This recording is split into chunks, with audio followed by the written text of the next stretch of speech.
Don't you just love it when a favorite author just continues to put out great new books?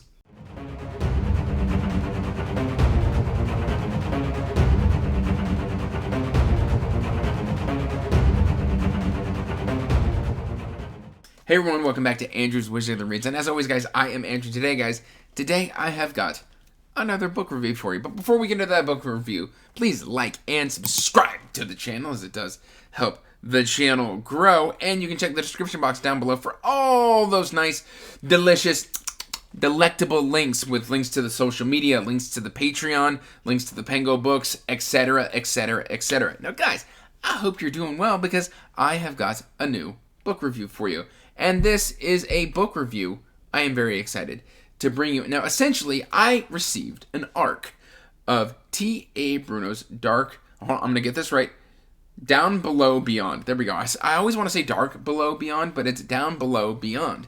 And this is a sci-fi book that takes place within the same universe, I'm going to air quotes, universe, that the Song of Kamaria takes place in, because it uses the portals that we are introduced to in that series. It's kind of set within a network of portals that has kind of expanded the universe. And if you want to know more about the foundation of those portals, you need to check out Orbit of Sirens, which is book 1 in Song of Kamaria. But we are here to talk about Down Below Beyond. Now, essentially, we are set within this network of portals. We're going to kind of do some world building here. This network of portals where this conglomerate has kind of taken control of this network of like 13 planets, and they're prospecting and they're stripping out ancient technology and things of that nature. And I believe this is like the Fesong fleet.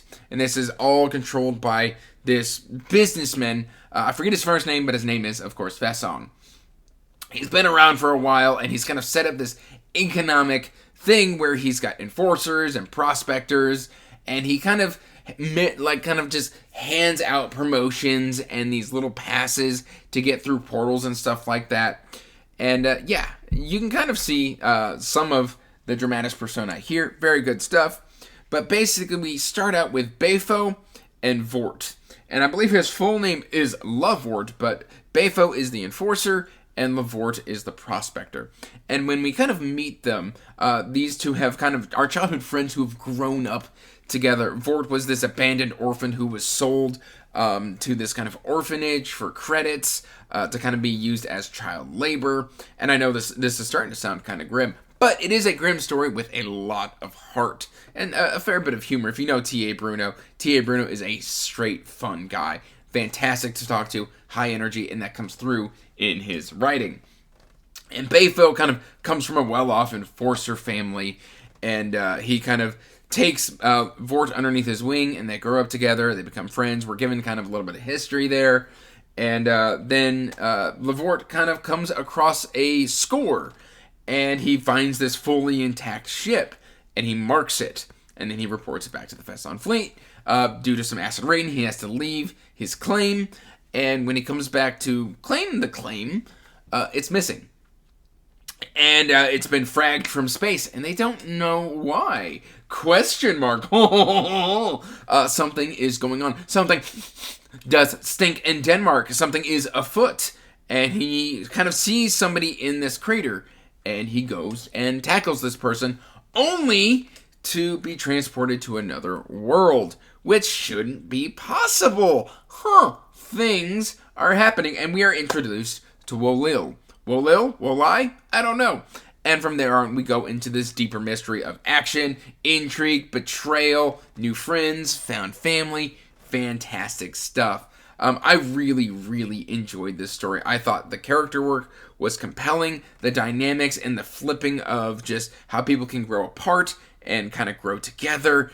Fantastic stuff. I think T.A. Bruno nailed it. This, if you do pick this book up, is a roller coaster ride, because it's a relatively short book, and we do a lot of time jumps, and it is just fast paced. Did anybody see like when the PlayStation 5 was announced, there was this Ratchet and Clank game where you were like portaling between levels, and it looked amazing. It looked next level. It looked like the video game of the future. A lot of the combat here is used kind of that way, where they get personal portals and they just start teleporting everywhere. Like, I mean, like, they'll throw a punch and teleport, and like they'll be 30 feet away when they throw the punch. They'll teleport and just crack you right in the face. It's fantastic. We meet a lot of other great characters. We meet like floating mechanics. We meet a flower person who eats via photosynthesis. We meet lizard people like Lizard. Yeah, anyway, and then we also have a fern character called Skipper. And Skipper is fantastic. Skipper is just a potted plant. And I come to empathize with Skipper. Like, it's something funny that T.A. Bruno throws in there. And it just works. One of our characters is a potted plant. It doesn't speak. It doesn't emote. It's just a potted plant. And it's fantastic. I really, really enjoyed this story. Now, there's really, there may be some place for the story to go, but this feels like a standalone set within a greater universe. It does feel like a complete story. So if you're kind of waiting to hold off on, like, you know, oh, is the series going to be complete? This can be read as just, this can just be read as a standalone. And I highly suggest that you do so. It's fantastic cover art. Just, I kind of want to go in and start breaking stuff down. Just from plot.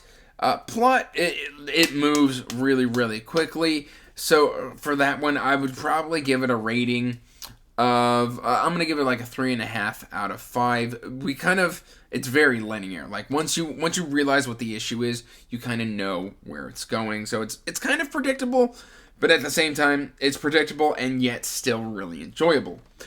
In terms of pacing, breakneck pacing, 5 out of 5 pacing. Whew. Shocker. Inventiveness. Now this is, I love the inventiveness of this story. Again, I'm going to give this one a 5 out of 5. It is fantastic. It just moves so incredibly fast. And normally, I do not enjoy a fast-paced story, but here, like, it just kind of pulled me through the entire adventure. In terms of fun, fun is going to be a 4 out of 5, because there are times where, like, the book has to get serious, but when it is fun, it's very fun, and it's intentionally funny. It's not funny, haha, it's more circumstantial funny, and I was here for it.